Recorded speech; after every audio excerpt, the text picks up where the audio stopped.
नमस्कार जी, आज का हमारा टॉपिक रहेगा त्रिभुज। देखते हैं त्रिभुज क्या होता है। तो सबसे पहले देखो त्रिभुज के नाम में देखो त्रिभुज। त्रिभुज का अर्थ होता है तीन भुजाएं, यानी कि वो आकृति जिसके अंदर तीन भुजाएं होती हैं या तीन भुजाओं से घिरी बद आकृति त्रिभुज कहलाती है। अब देखो त्रिभुज की विशेषताएं। त्रिभुज की विशेषताएं होती है कि त्रिभुज में तीन भुजाएं होती है और तीन ही कोण होते हैं और तीन ही शीर्ष होते हैं। भुजाएं वे वाली होती है कोण जहाँ दो रेखाएं एक बिंदु पर मिलती हैं, वो कोण कहलाता है। और एक बात आपको हमेशा ध्यान रखनी है कि त्रिभुज के तीनों कोणों का योग 180 डिग्री होता है। त्रिभुज के जो भी ये तीन कोण हैं इनका योग कितना रहेगा, 180 डिग्री रहेगा। अब देखो त्रिभुज के प्रकार की बात करते हैं।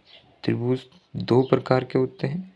त्रिभुज भुजाओं के आधार पर त्रिभुज प्लस कोण के आधार पर त्रिभुज। अब देखो भुजाओं के आधार पर त्रिभुज देखो समद्विबाहु त्रिभुज, समबाहु त्रिभुज, विषमबाहु त्रिभुज। कोण के आधार पर देखो न्यून कोण त्रिभुज, समकोण त्रिभुज, अधिक कोण त्रिभुज। यानी कि त्रिभुज दो प्रकार के होते हैं, भुजाओं के आधार पर और कोण के आधार पर। भुजाओं के आधार पर भी तीन प्रकार के, कोण के आधार पर भी तीन प्रकार के त्रिभुज।